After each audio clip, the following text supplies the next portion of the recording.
Hello everyone, welcome back to another video. This video is going to prove how evil Watchtower is. By listening to it, if you're a non-member of a Jehovah's Witness, you know almost everything I know. How corrupt, evil this organization is. How much people went through hell through a marriage, even children growing up into this false religion. Watchtower, to me, I think they figured a loophole to keep the members together as husbands and wives by using the word vow. When you was getting married up on the stage, they looking at that you made a promise to each other and to their God Jehovah to live and be partners into this marriage. But the sad part about it, there have been so many Jehovah's Witnesses women had to leave their abusive husbands, mentally, physically beating them.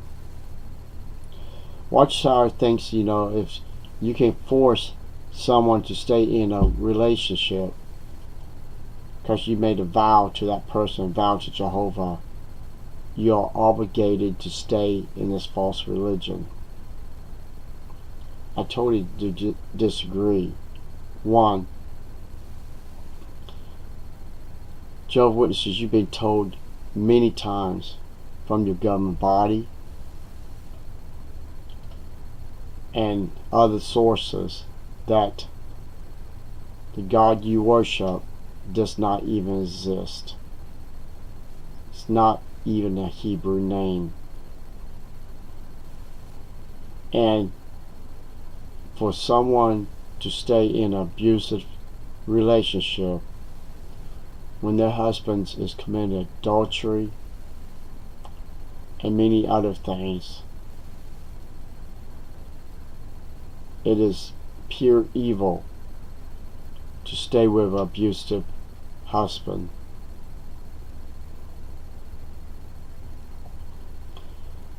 So when you watch this part of this elder giving this talk, leave your comments, see what you think of this twisting, corrupt talk, trying to force you in a way to obey your vows that you made to this person who changed by time from a good man to an evil man, or he was hiding his true identity. People, we was in this religion. We know more about how corrupt, how evil Watchtower has made all these Jehovah's Witnesses. But Jehovah's Witnesses don't know till it's too late how evil it is. Because to them, it's just like a nice little religion that is growing. Actually, it's falling apart, scene by scene. And we will, with the government's help, shut down this false religion, this cult, once and final. So thank you for stopping by. Y'all have a wonderful weekend. Bye-bye. Jehovah expects his dedicated servants to keep their promises. And as his dedicated servants, we want to keep our promises. And when that promise is something easy, it's easy to keep. What, though, when that promise is one of life's most important promises? And perhaps we find that it is much more challenging to keep than we ever dreamed the moment we made it. If we are married, no doubt we told our future spouse several times that we loved him or that we loved her while we were courting, while we were dating, while we were getting to know that person, and perhaps marriage seemed imminent. And then on our wedding day, we took a vow. We made a solemn promise, not just that we loved and cherished each other at that one moment, that slice in time, but that we would love and cherish and continue to love and cherish one another throughout life. At the time that vow was made, that promise was made, that may have seemed like an easy promise to keep. And yet, over time, we may find that our marriage is looking more and more like this. Disillusioned, disappointed, perhaps feeling lonely. We want to fulfill our marriage vow as Christians, but perhaps at times we feel overwhelmed at the obstacles and challenges that we perceive in front of us. Friends, if you see yourself in this picture, even just a little bit, you can improve your relationship. There are Bible principles that can help. First, let's take a look at 4 reasons why some may feel disappointed with marriage, and then we'll take a look at 3 scriptural principles that will help us to improve our relationship and fulfill our marriage vow. First, why does it happen? The first reason is because being an adult is really hard. Nobody warned us about that. Well, they warned us, but we didn't pay attention. Reality is not easy. Daily work, perhaps in a job that we do not like. Raising children, and children do not, surprisingly enough, always listen. And then there's the in-laws. Not my in-laws, but some in-laws. There are also unexpected challenges, too. Financial setbacks. Chronic illness, perhaps caring for family members. These are all real concerns, and they happen, not just occasionally, but they happen a lot in life. The second reason it happens is because our differences may seem like they grow and are impossible to fix or overlook. Once we're married to and sharing a life with a person, we may find out just how unlike 2 human beings can possibly be on matters such as money and budgeting, problem solving, communication styles, and how you hang the toilet paper. Every little thing, we'll find that we have preferences, and our spouse will have a different preference many times. The third reason it can happen is because emotional distance, or even walls, may have developed over time. Have you ever seen a turtle tuck itself into its shell for protection? It's there, it's happy, and then suddenly there's a danger. Scared turtle just pulls itself right on in. Husbands and wives may do that emotionally when there are unkind words, thoughtless actions, and unresolved conflicts. They may shell themselves off emotionally. Even worse, sometimes they start forming an emotional attachment with someone else, someone not their spouse. The fourth reason this can happen is because one's expectations were perhaps unrealistic. Some people marry believing that they have found the one true storybook person that they were meant to be with for their happily ever after. Life seems scriptable, photogenic, even Pinteresting. And yet, the problem is that when problems arise, and they will arise, the storybook myth is shattered, it collapses, leaving both spouses harboring unrealistic expectations with the feeling that they've made a huge mistake. It doesn't look like it did in the photos. Any combination of these factors may make us feel disappointed with our marriage, but we can fulfill our marriage vow. And the relationship can be improved bit by bit with work and effort. Let's consider just 3 Bible principles that can help. And these are really great suggestions for all marriages. The first is found at Romans chapter 14 and verse 19. Romans chapter 14 verse 19 says, "So then, let us pursue the things making for peace and the things that build one another up." How can we apply this principle and pursue the things making for peace in our marriage? Well, try this.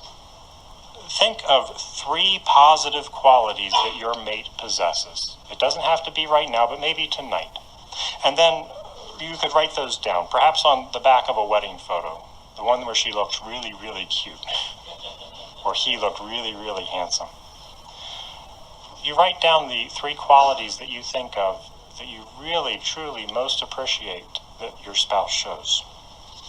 You could also do this on a phone or a mobile device. The idea is to have it somewhere where it's handy and we can get to it and remind ourselves of it regularly.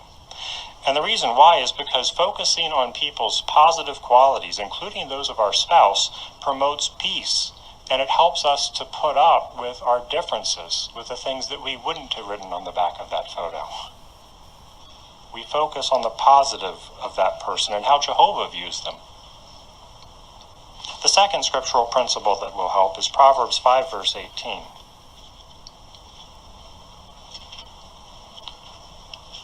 Proverbs chapter 5 verse 18 says this, "May your own fountain be blessed, and may you rejoice with the wife of your youth."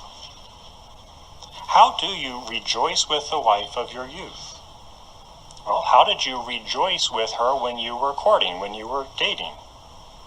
Likely you both set aside time to do things together. You didn't leave dates to chance. You made plans, specific arrangements. You bought out time for one another. And if something came in the way of those plans, you can ask your parents or your roommate or whoever else was around you at the time. You were probably a little bit disappointed or maybe even grouchy because you looked forward to spending time with that person. Husbands, take your wife on a date. Wives, take your husband on a date. Do something that he enjoys. Spend time with him. And put your phone down. You don't have to take pictures of it. You don't have to text your friends about it. You don't have to talk to other people or handle other business matters with it. Put your phone down. Spend time in the moment with that person. The reason why is because as we spend special time with that person, just like we used to, it will help us to draw closer and closer and better enable us to cope with life's challenges. The next principle that will help us is Ephesians chapter 4, verse 26. Be wrathful, but do not sin. Do not let the sun set while you are still angry. Yes, it's important for us to discuss our feelings with our spouse. If you've been hurt by your spouse's words or actions, could it perhaps be overlooked? And if the answer is no, you can't overlook it, then don't go into the silent treatment. Calmly talk about things with your mate as soon as possible. The encouragement here from the scripture is that same day, very quickly. As you talk, discern the difference between how you are feeling and your spouse's intentions. That's important because likely you neither intend to hurt the other. And if you find out that you have hurt your spouse in some way, apologizing for the hurt feelings caused can help your spouse know it is not your intent. And then follow that up with a discussion of how you could perhaps do things differently since it's not your intent, so that you can avoid hurting your precious and cherished and loved spouse again. Be realistic in your expectations of one another. 1 Corinthians chapter 7, verse 28 says, "Those who marry will have tribulation in their flesh." So, if you are married and you are experiencing tribulation in your flesh, it does not mean that your marriage was a mistake. It does not mean that you are a failure. It does not mean, for that matter, that your spouse is a failure. It means that you're an imperfect human, and God's inspired word is correct when it says you will have tribulation in your flesh. At our wedding, we took a vow to love and to cherish our spouse for our lives here on earth together. From time to time, ask yourself how you are doing at living up to that promise. Resist focusing on how your spouse may or may not be doing in this regard, because your vow was your vow for what you would do. If each focuses on living up to his or her vow, both will likely enjoy the results. More importantly, you show honor and respect to Jehovah, the creator of marriage, who fulfills his promises even in seemingly challenging circumstances.